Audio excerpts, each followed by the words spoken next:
Right breaking చూస్తున్నాం. Etela Rajender BJP chief కాబోతున్నారని ప్రకటన లాంఛనమే అంటూ కేంద్ర మంత్రి విస్తరణ సమయంలో ప్రచారం చేశారు. అయితే అన్ని ఉత్తర తెలంగాణకైనా దక్షిణ తెలంగాణలో పార్టీ బలోపేతానికి నాయకత్వ బాధ్యతలు అప్పగించాలని ఇప్పుడు కీలక నేతలు డిమాండ్ చేస్తున్నారు. బీజేపీ జాతీయ ఉపాధ్యక్షురాలు డీకే అరుణ, మెదక్ ఎంపీ రఘునందన్ రావు ఈ పదవిని ఆశిస్తున్నట్లు బీజేపీ వర్గాల్లో చర్చ జరుగుతోంది. ఇక ఈ అంశానికి సంబంధించి అలాగే కరీంనగర్ జిల్లాకు చెందిన బండి సంజయ్ కూడా కేంద్ర హోంశాఖ సహాయ మంత్రి పదవి దక్కగా హైదరాబాద్కు చెందిన కిషన్ రెడ్డికి ఎప్పట్లాగే క్యాబినెట్ హోదా దక్కింది. ఈ క్రమంలో ముఖ్యమంత్రిని ఢీకొట్టాలంటే ముఖ్యమంత్రి జిల్లాకే చెందిన డీకే అరుణకు బీజేపీ సారథ్య బాధ్యతలు అప్పగించాలని కొందరు, అలాగే వెలమ సామాజిక వర్గానికి కీలక బాధ్యతలు అప్పగిస్తూనే బీఆర్ఎస్ క్యాడర్ను వేగంగా ఆకర్షించవచ్చని కూడా అన్ని రకాల అర్హతలు, సమర్థత, వాక్చాతుర్యం కలిగిన రఘునందన్ రావుకు బాధ్యతలు అప్పగించాలని మరికొందరు నేతలు కూడా కోరుతున్నారు. జిల్లాలు, సామాజిక సమీకరణాలు, భవిష్యత్తు ప్రయోజనాలు అన్నింటినీ బేరేజు వేసుకొని బీజేపీ కేంద్ర నాయకత్వం నిర్ణయం తీసుకున్నది. ఇక ఈటెల రాజేందర్ను బీజేపీ చీఫ్గా నియమిస్తారా, మరేదైనా బాధ్యతనిస్తారా అన్నది ఆసక్తికరంగా ఇప్పుడు మారింది. బీజేపీ నేతల్లో పాలనా అనుభవం కలిగినటువంటి రాజేందర్కు గౌరవ బాధ్యతలు అప్పగించడం మాత్రం ఖాయమన్న చర్చ ఇప్పుడు జరుగుతుంది. దీనికి సంబంధించి పూర్తి అప్డేట్స్ అందించేందుకు మా బ్యూరో చీఫ్ కృష్ణమూర్తి మనకి లైవ్లో సిద్ధంగా ఉన్నారు. కృష్ణమూర్తి, చెప్పండి. చాలా వేగంగా మారుతున్నాయి రాజకీయాలు. ఇక్కడ ప్రధానంగా ముందు నుంచి కూడా బండి సంజయ్ తర్వాత ఎవరు ఉంటారు అనేది కూడా చాలా వరకు మానేది ఉంటుంది. కిషన్ రెడ్డి వచ్చారు. సో ఇప్పుడు కేంద్ర మంత్రి పదవులు దక్కడం ఎవరికి రాబోతుంది? సో ఇప్పుడు ఉన్నటువంటి అప్డేట్స్ ఏంటి, ఇంతవరకు ఉన్నటువంటి updates? Thank you Rajasekhar. BJP రాష్ట్ర అధ్యక్ష పదవి విషయంలో మరోసారి కొంత చర్చ మొదలైంది. వాస్తవానికి బండి సంజయ్ని ఆలాపసనంగా అసెంబ్లీ ఎన్నికల ముందు మార్చడంతో కొంత అప్పుడే ఈటెల రాజేందర్కు అధ్యక్ష పదవి కట్టబెట్టబోతున్నారు. బండి సంజయ్ని తప్పించడానికి ప్రధాన కారణం ఈటెల అసంతృప్తితో ఉండడమే. ఈటెల కూడా కొంతమంది పార్టీలోని కీలక నాయకులు మద్దతు ఇవ్వడము, వీళ్ళంతా కూడా ఢిల్లీలో ఒక లాబింగ్ చేసి పార్టీ అధిష్టానాన్ని ఒప్పించి మెప్పించి సంజయ్ని కొంత సంజయ్ని మార్చేందుకు ప్రయత్నాలు చేశారు. అందులో భాగంగానే బండి సంజయ్ని తప్పించి ఈటెల రాజేందర్కు ఇవ్వబోతున్నారని వచ్చింది. కానీ ఆలాపసనంగా కిషన్ రెడ్డిని తెరపైకి తీసుకొచ్చినటువంటి పార్టీ అధిష్టానం రాష్ట్ర అధ్యక్షుడిగా కిషన్ రెడ్డికి బాధ్యత చెప్పిన కిషన్ రెడ్డి పూర్తి స్థాయిలో సక్సెస్ అని చెప్పొచ్చు. ఎందుకంటే అసెంబ్లీలో 8 స్థానాలు గెలిచారు, లోక్సభ ఎన్నికల్లోనూ 8 ఎంపీ స్థానాలను గెలుచుకున్నారు. ఆయన సక్సెస్ఫుల్ నేతగా గుర్తింపు తెచ్చుకున్నారు. అందులో భాగంగానే ఆయన సికింద్రాబాద్ పార్లమెంట్ వచ్చేసి ఎంపీ గెలిపిన మరోసారి కేంద్ర మంత్రి పదవి కూడా వరించిందని చెప్పేసి ప్రచారం జరుగుతూ ఉన్నది.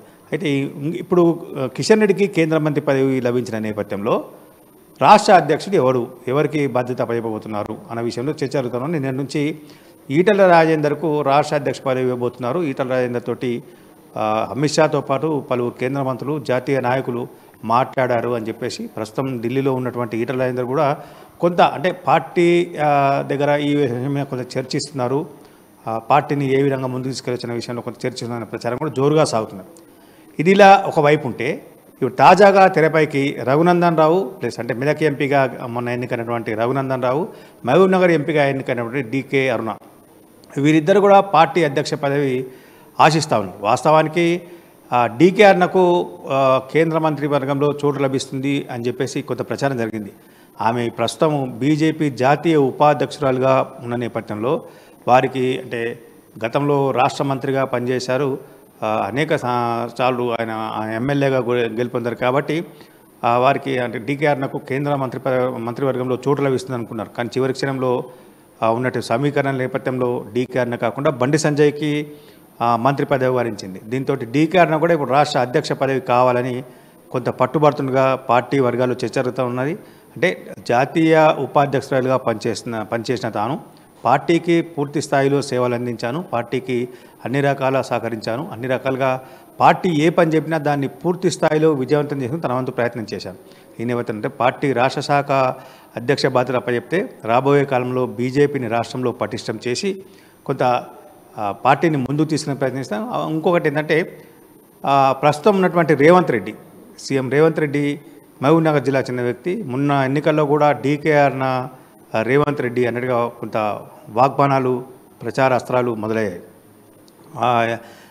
రాష్ట్రంలో జరిగిన 17 లోక్సభ స్థానాల్లో ఎన్నికలు జరగా సీఎం రేవంత్ రెడ్డి అత్యధికంగా మహబూబ్ నగర్కే వెళ్ళారు. కారణం ఏంటంటే తన సొంత జిల్లా కాబట్టి అక్కడ గెలిపించుకోవాలి కాంగ్రెస్ పార్టీ అభ్యర్థిని అని చెప్పేసి పడుతులతో వెళ్ళారు. అయినప్పటికీ ఓటర్లు రేవంత్ ప్రయత్నాన్ని తిరస్కరించినట్టుగా మనం భావించాల్సిన అవసరం ఉంటుంది. అయితే ఇక్కడ రేవంత్తో డి అనే విధంగా కొన్నటువంటి డీకే అరుణ కొంత తనకు ప్రాధాన్యత ఇవ్వాలి. ఎందుకంటే రేవంత్ను నేను కట్టడి చేసేందుకు కొంత నాకు సత్తా ఉంది, ఖచ్చితంగా నేను రేవంత్ని కట్టడి చేస్తాను, తనకు పార్టీ నడిపే బాధ్యతలు అప్పగించాలని చెప్పేసి డీకే అరుణ కోరుతాం తెలుస్తూ ఉంది. డీకే అరుణ కూడా ఒక సామాజిక వర్గం పూర్తి స్థాయిలో మద్దతు తెలుస్తూ ఉంది. మరోవైపు రఘునందన్ రావు సుప్రీంకోర్టు న్యాయవాదిగా కొంత పార్టీ రాష్ట్ర అధికార ప్రతినిధిగా పనిచేశారు. కొంతకాలంగా ఆయన అధ్యక్ష పదవిని ఆశిస్తూ ఉన్నారు. వాస్తవానికి బండి సంజయ్ని మార్చిన సమయంలోనే నాకెందుకు ఇవ్వరు, నేనేమి తక్కువనా అని చెప్పేసి కూడా కొంత మాట్లాడి కొంత పార్టీ జాతీయ నాయకత్వాన్ని కూడా ప్రశ్నించే విధంగా కొన్ని వ్యాఖ్యలు చేశారు. ఆ పట్ల సంచలనంగా మారింది. ఇప్పుడు కూడా తనకే అధ్యక్ష పదవి ఇవ్వాలి, ఖచ్చితంగా పార్టీని పూర్తి స్థాయిలో నేను నడిపిస్తాను, ముందుకు తీసుకెళ్తాను అని చెప్తా ఉన్నాను. ఆయన కూడా తన సామాజిక వర్గం కొంత ముందు తనకు మద్దతు తెలుస్తూ ఉన్నది. అంటే ఇక్కడ వీరు కేంద్రంలో మంత్రి పదవులు రాకపోవడంతో కొంత రాష్ట్ర పార్టీని మేము ముందుకు తీసుకెళ్తాం సమర్థవంతంగా, మాకు ఆ శక్తి ఉంది, ఆ యుక్తి ఉన్నది, ఆ సత్తా ఉన్నది, కాబట్టి మేము పార్టీని ముందుకు తీసుకెళ్ళండి, మాకు అప్పగించాలని చెప్తాను. ఏది ఏమైనప్పటికీ ఈటల రాజేందర్ వైపు జాతీయ నాయకత్వం కొంత మొగ్గు చూపిన నేపథ్యంలో ఇప్పుడు ప్రస్తుతం వీరిద్దరు ఇటు డీకే అరుణ కానీ రఘునందన్ రావు కానీ ఇంకా మిగతా వాళ్ళు చిన్న వాళ్ళు ప్రయత్నం చేస్తున్నప్పుడు అంటే నాయకత్వాలు చాలామంది ప్రయత్నం చేసి ఆశించడం తప్పలేదు, రాజకీయాల్లో ఉన్నప్పుడు పదవులు ఆశించడము తప్పలేదు. కానీ వాళ్లకు సామర్థ్యత ఎంత ఉందనే విషయంలో కొంత గుర్తించేందుకు అవకాశం ఉంది. పార్టీ అధిష్టానం కూడా ఆ కోణంలో ఆలోచన చేస్తూ ఉంటుంది. కాబట్టి మన ఈటల రాజేందర్కు కొంత అధ్యక్ష పదవి అప్పగిస్తే బీసీ సామాజిక వర్గానికి చెందిన నేత, అదేవిధంగా దీర్ఘకాలంగా ఎమ్మెల్యేగా పనిచేసినటువంటి వ్యక్తి, మంత్రిగా కూడా పనిచేశారు. తెలంగాణ ఉద్యమంలో కేసీఆర్ తర్వాత సెకండ్ గ్రేడ్ నాయకుడిగా ఒక గుర్తింపు తెచ్చుకున్నారు ఈటల రాజేందర్కు ఇవ్వడంతో ఇటు ఈ తెలంగాణ ఉద్యమకారులను సమన్వయం చేస్తూ పార్టీని బలోపేతం చేసిన ప్రయత్నం వస్తుంది. ఇంకోటి ఏంటంటే తెలంగాణ ఉద్యమం సమయంలో ఆయన ప్రతి ఊరు ప్రతి గ్రామాన్ని కొంత పర్యటించారు. ఈ నేపథ్యంలో ఆయనకు ఆ గ్రామాల్లో ఉన్న సమస్య కానీ ప్రజలతో సత్సంబంధాలు ఇవన్నీ కూడా పార్టీకి పనికొస్తాయని చెప్పేసి బీజేపీ నాయకత్వం భావిస్తూ ఉన్నాయి. మరోవైపు బీసీ సామాజిక అంటే ఇక్కడ కేసీఆర్ ఓసీ సామాజిక వర్గానికి చెందిన కాబట్టి అదేవిధంగా రేవంత్ రెడ్డి ఓసీ సామాజిక వర్గం, బీసీ సామాజిక వర్గం, బీసీలు బీజేపీ పట్ల కొంత ఆకర్షితులు అయ్యే అవకాశం ఉంటుంది అని చెప్పేసి జాతీయ నాయకత్వం కొంత అభిప్రాయానికి వచ్చింది. ఈ నేపథ్యంలో ఈటల రాజేందర్ వైపు పార్టీ జాతీయ నాయకత్వం మొగ్గు చూపిన నేపథ్యంలో ఇప్పుడు తాజాగా డీకే అరుణ రఘునందన్ రావడంతో కొంత జాతీయ నాయకత్వం కూడా ఆలోచన చేస్తున్నట్టు తెలుస్తూ ఉంది. మొత్తంగా అంటే ఎవరెవరైతే పదవులు పార్టీ అధ్యక్ష పదవిని ఆశిస్తూ ఉన్నారో వాళ్ళని కూర్చోబెట్టి మాట్లాడి సమన్వయం చేసి ఒకరికి నాయకత్వం బాధ్యతలు అప్పగించే అవకాశం ఉన్నాయి. మరోవైపు ఇటు బండి సంజయ్కి కేంద్రంలో మంత్రి పదవి నేపథ్యంలో ముగ్గురుకి అంటే ఇటు కిషన్ రెడ్డికి, బండి సంజయ్కి, కాబోయే రాష్ట్ర అధ్యక్షుడికి ముగ్గురు కూడా రాష్ట్రంలో సమప్రాతినిధ్యం ఇవ్వాలి, పార్టీని అభివృద్ధి చేయడంలో కానీ పార్టీని బలోపేతం చేయడంలో కానీ క్షేత్రస్థాయిలో పార్టీని బలంగా తీసుకువెళ్ళి విస్తృతంగా ప్రచారాలు నిర్వహించేందుకు వీలుగా ఈ ముగ్గురికి బాధ్యతని నిర్ణయిస్తూ ఉన్నది. అయితే మిగతా ఇద్దరు ఈ డీకే అరుణ కానీ రఘునందన్ కానీ అంటే ముగ్గురులో ఒక్కరికి వస్తుంది. ముగ్గురులో ఇప్పుడు ఈటల రాజేందరు, డీకే అరుణ, రఘునందన్ ముగ్గురు పోటీ పడితే ఎవరికో ఒకరు మిగతా ఇద్దరు కూడా ఏదైనా కీలక బాధ్యత అప్పగించాలి. ముగ్గురులో ఒకరికి పార్టీ రాష్ట్ర అధ్యక్ష పదవి ఇచ్చినప్పుడు మిగతా ఇద్దరికి కీలక బాధ్యత అప్పగించాలి. అయితే మొన్నటి వరకు ఉన్నటువంటి పార్టీ చేరికల కమిటీ ఇవ్వాలా, పార్టీ ప్రచార కమిటీ ఇవ్వాలా, లేకపోతే పార్టీ ఇంకేమన్నా కొత్త పోస్ట్ సృష్టించి వాళ్ళకి బాధ్యత అప్పగించాలా అనే విషయంలో కూడా కొంత ఆలోచన చేసే అవకాశం ఉంది.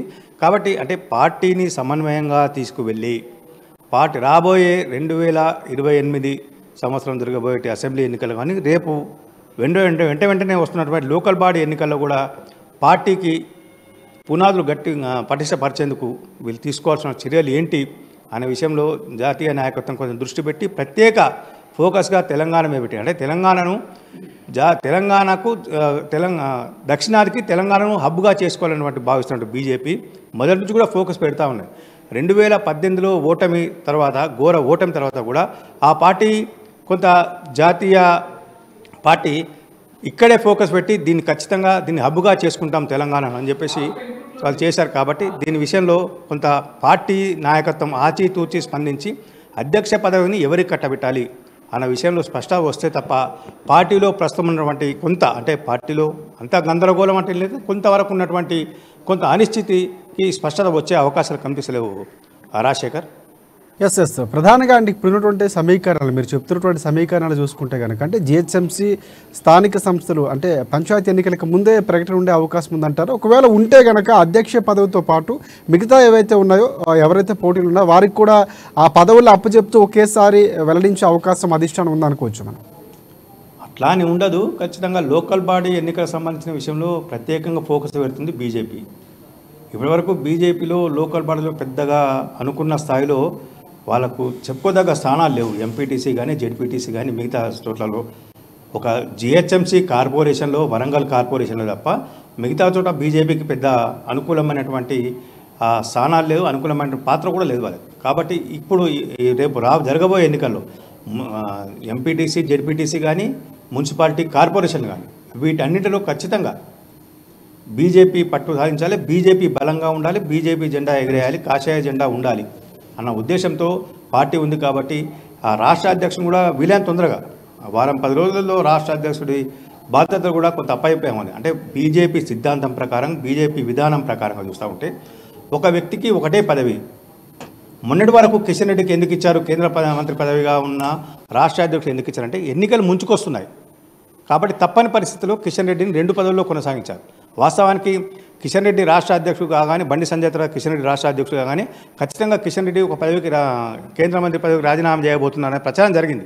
కానీ రాష్ట్రంలో ఉన్నటువంటి ప్రత్యేకమైన పరిస్థితులు, తెలంగాణ రాష్ట్రంలో ఉన్నటువంటి ప్రత్యేకమైన పరిస్థితుల నేపథ్యంలో ఆ విధానాన్ని తాత్కాలికంగా వాయిదా వేద్దాము, కిషన్ రెడ్డి ఉండని జోడు పదవులతో ఉండని కిషన్ రెడ్డి అని కొనసాగించారు. కానీ ఇప్పుడున్న పరిస్థితుల్లో ఎన్నికలు ఏం లేవు, లోకల్ బాడీ ఎన్నికలు వీటికి సంబంధించి ఉన్నాయి కాబట్టి స్థానిక సమస్యలు, స్థానిక అంశాలు, స్థానిక సమస్యల ప్రాతిపదికన ఎన్నికలు జరిగే అవకాశం ఉంది. కాబట్టి ఖచ్చితంగా రాష్ట్ర అధ్యక్షుడిగా కొత్త వాళ్ళని నియమించే అవకాశం, ఇది వారం 10 రోజుల్లో కొత్త అధ్యక్షుడు వచ్చే అవకాశాలు కనిపిస్తూ ఉన్నాయి Rajasekhar. Right thank you, thanks for updates Krishnamurthy.